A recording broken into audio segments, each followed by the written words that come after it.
평신도 교회를 꿈꾸며 달려가고 있는 항창한 성도입니다.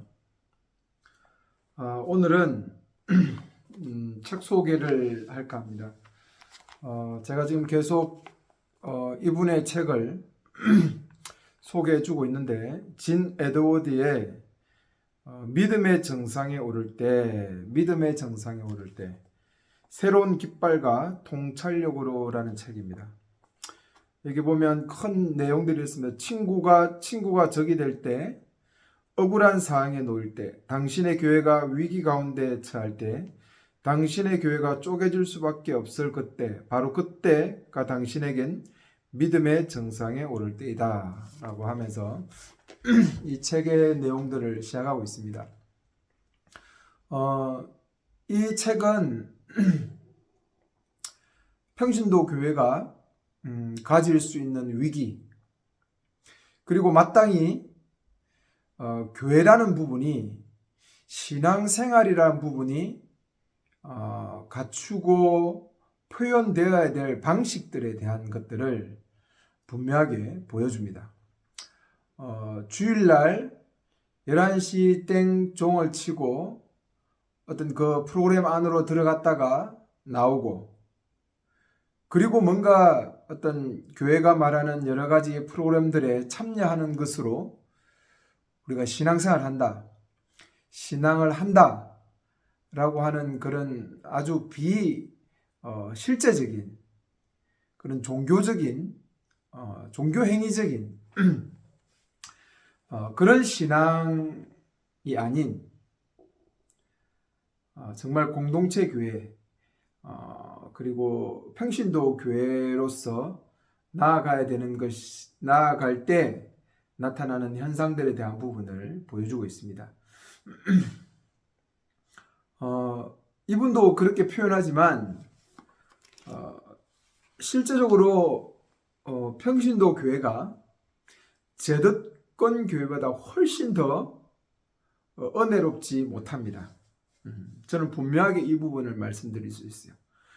여러분이 어떤 신앙생활을 해왔거나, 그리고 기존의 교회에 있던 분들은 은혜라고 생각하는 것들, 감동이라고 생각하는 것들, 감격이라고 생각하는 것들, 신앙의 어떤 깊이, 영성의 깊이, 즐거움, 어떤 기도의 깊은 세계, 이런 어떤 성령의 큰 능력, 이런 어떤 부분, 예배 시간에 큰 감흥, 감정, 찬양할 때 눈물, 감동, 어떤 이런 부분을 신앙으로 생각하고 어떤 그 믿음의 어떤 깊이라고 생각하는 분들, 은혜롭다고 생각하는 분들에게 기존 교회보다 평신도 교회는 전혀 그렇지 않습니다. 그러면 오히려 은혜스럽지 못하다고 표현하는 게 맞습니다. 제가 신앙이라는 부분을 이야기할 때, 그리고 하나님 앞에 은혜를 받았다라고 하는 것이 막 흥분되고 감동되고 눈물 흘리고 찬양의 기쁨과 어떤 신앙의 깊이를 체험하고 이런 부분이 아니란 거죠. 저도 제도권 교회에 있을 때 그랬습니다. 찬양하면서 눈물도 많이 흘렸고, 기도하면서 정말 많이 울었고, 부흥회나 어떤 수련회나 어떤 이런 부분들, 예배 중에 정말 많은 큰 감동을 받기도 하고, 나 같은 죄인을 살리신 하나님의 은혜에 감격하기도 했습니다. 그러나 그게 신앙이 아니라는 거죠. 그것이 뭔가 어떤 신앙의 깊이가 아니라는 거죠. 너무나 잘못되게 그런 것들을 추구해 오게 만들어버린 아주 종교적인 조직, 종교의 어떤 그런 흐름들이 정말 무서운 것이죠. 평신도 교회는 그런 의미에서의 신앙의 깊이는 없습니다. 그런 걸 원하면 평신도 교회를 하시면 안 돼요. 1세기 교회가 여러분 어떨 것 같습니까? 1세기 교회에 바울이 서신이나 편지를 보면 교회가 여러분 뭔가 멋지고 화려하고 뭔가 신앙이 대단하고 성령의 능력이 팍팍 드러나고 귀신 쫓겨나고 엄청난 역사가 일어나고 이런 것으로 생각하십니까? 아니요. 관계적인 문제에 어떤 교리적인 문제의 여러 가지 어려움들과 힘든 부분들이 1세기 교회 속에 있었죠. 평신도 교회는 정말 기존 제도권 교회하고는 다릅니다. 아주 조그만 위기 속에도 큰 위기를 느낄 수 있고요. 감정적인 소모, 그리고 관계적인 갈등과 어려움들, 그리고 여러 가지 어떤 변수들이 실제적으로 맞닥뜨리는 것이죠. 여러분, 이렇게 표현하면 맞을까요? 연애할 때하고 결혼할 때하고 이러면 어떻습니까? 차이가 있죠. 그리고 결혼 생활에서 초창기하고 아주 좀 나이가 지긋하게 들 때에도 또 관계적인 측면과 여러 가지 부분에서 또 변화들이 있죠. 결혼과 연애라고 보시면 돼요. 제도권 교회와 평신도 교회의 어떤 그런 신앙의 실제에서 차이. 연애는 뭔가 뭐 감동 있고 뭐 이런 게 있을 수 있지만 결혼 생활 해보면 쉽지 않죠. 예.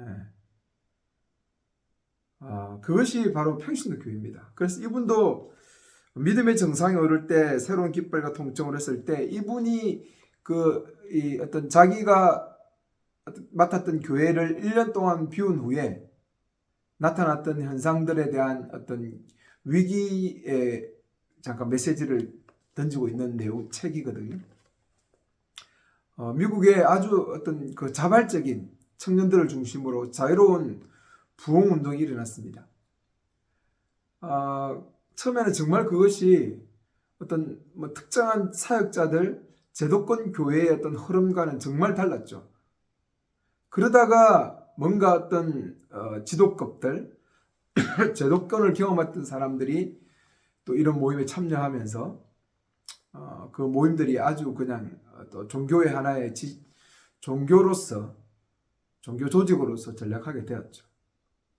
이분이 어떤 모임을 인도했는데 한 1년 정도 인도하고 나서 실제적으로 한 1년에서 2년을 비워버렸어요. 아무 관여도 하지 않았습니다. 그랬을 때 교회에 나타났던 현상들, 어려움들에 대한 이야기죠. 그리고 그것에 대한 어떤 메시지를 푸는 방식입니다. 여러분, 평신도 교회를 하면 이 감정적 소모, 그리고 바울이 날마다 자기를 죽인다, 그리고 어떤 십자가 앞에 서는 어떤 그 부분이 뭔지를 이해합니다. 그리고 이분이 믿음의 정상에 오를 때도 이 책의 말비 보면 그것은 바로 골고다죠. 믿음의 정상은 십자가에 이르는 것입니다. 십자가 앞에 서는 것이고 십자가를 지고 따라가는 것이죠. 그것이 곧 부활이고 그것이 생명으로 가는 길이다라고 이야기해요. 세상과는 세상의 이야기하는 방식과 다르죠. 세상의 방식은 자기를 지키고 자기의 자존감을 지키고 자기를 다듬고 유명하게 만들면 세상이 성공이라고 이야기하지만 기독교는 성공을 십자가를 이야기해요. 십자가.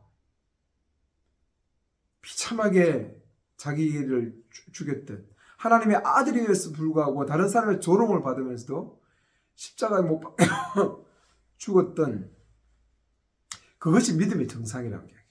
저는 이제 그걸 알죠. 믿음의 정상이 뭔지, 믿음의 최고봉이 어떤 것인지.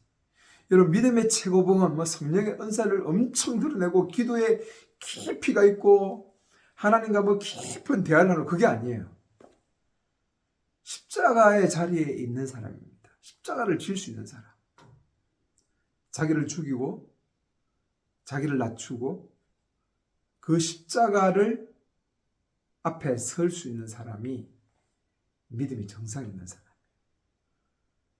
세상의 방식과는 정말 다른 것인데 그것이 평신도 교회를 하면 드러납니다. 정말 어려워요. 성격이 다른 사람들, 삶의 방식이 다른 사람들,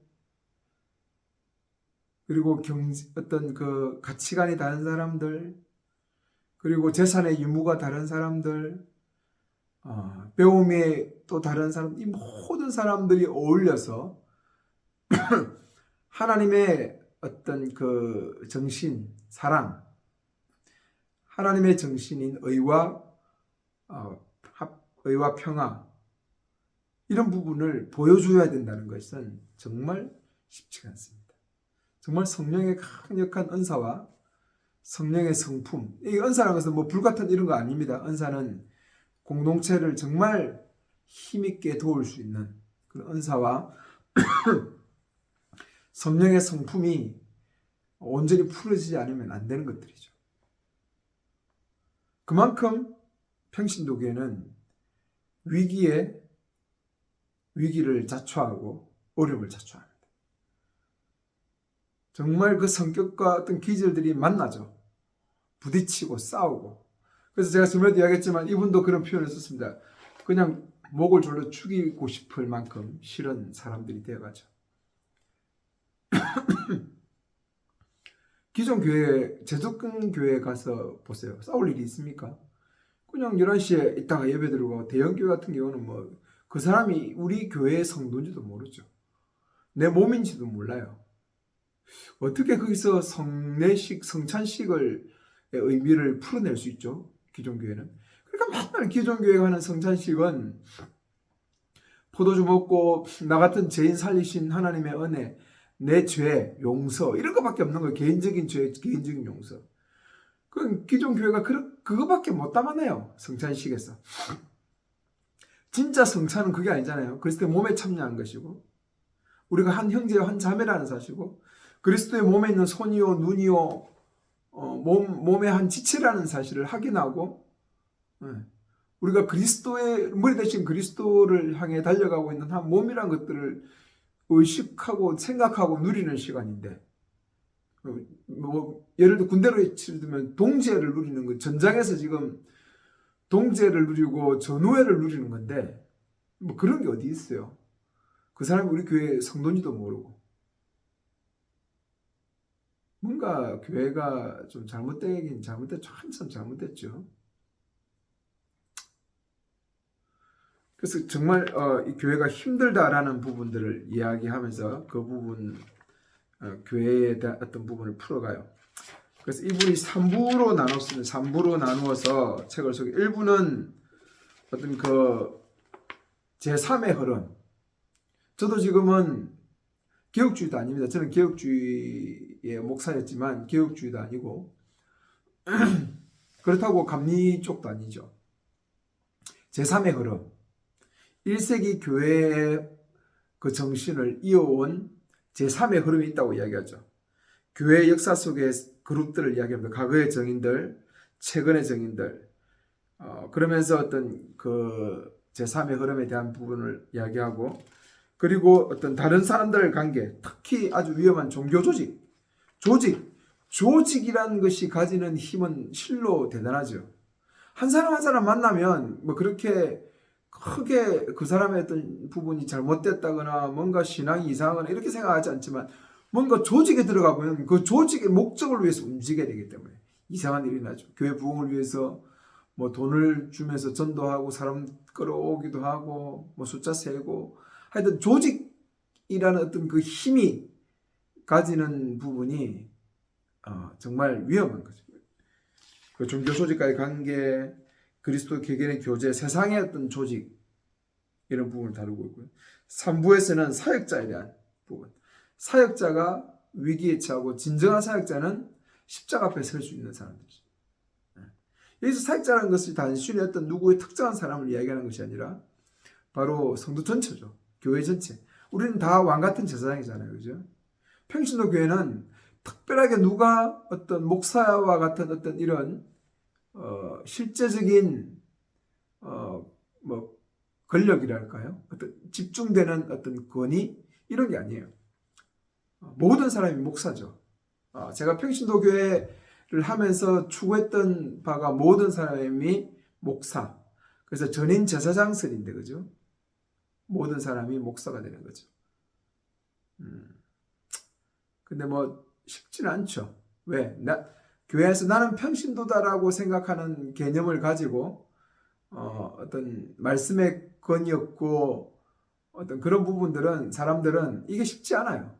맨날 그냥 뭐 성경 교회 안에서 목사님 설교해주고 설교 듣고 아멘하고 교회가 이루는 프로그램에 참여하고 뭐 이런 것이지, 자기가 사역자다, 내가 목사다라고 하는 개념은 참 가지기 힘들어요. 그래서 평신도교는 철저하게 어떤 신학이나 어떤 목사였던 사람들은 배제돼야 돼요.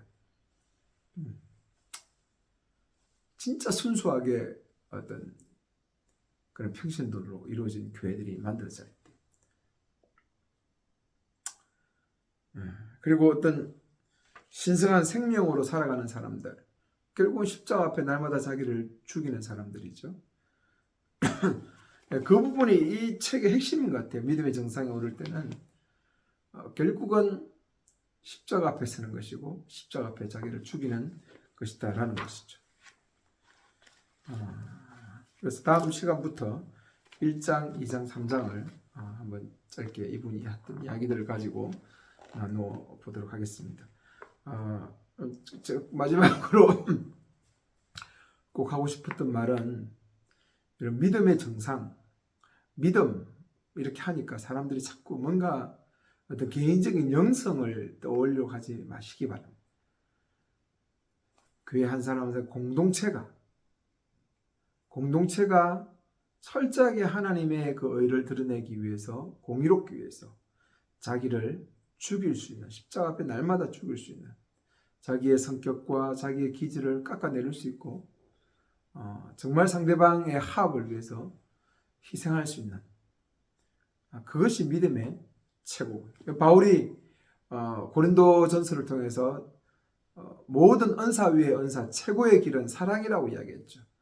그래서 그 사랑을 쭉 보니까 고린도전서의 사랑 13장 사랑장은 사랑에 대한 정의가 아니에요. 가만 보시면 고린도 교회가 어떤 믿음의 어떤 자기의 어떤 잘남을 드러내기 위해서 공동체가 분열되어 있었잖아요. 그죠? 나는 무슨 파로. 그랬을 때 바울이 사랑이라고 이야기하면서 고린도 교회의 문제점들을 하나하나 드러낸 거예요. 시기하고 기다려주지 않고 인내하지 않고 이런 부분들이죠. 결국은 사랑은 십자가 앞에서 자기를 죽일 때만이 온전하게 드러날 수 있습니다. 믿음의 최고고 십자가 앞에 자기를 죽는 거. 근데 그 십자가 앞에 자기를 죽이려고 자기 혼자 뭐 어떤 돌을 닦습니까? 아니죠. 공동체가 이루어지지 않는 곳에서는 죽지 않아요. 그래서 교회 안에 많은 사람들이 살아있는 이유가, 자기 감정이 살아있고 자기 삶이 살아있고 자기 성격이 살아있고 모난 부분이 살아있는 이유는요, 깎이지 않잖아요. 기존 교회는 못 깎죠. 오히려 더 이상한 사람을 만들어냈잖아요. 그죠?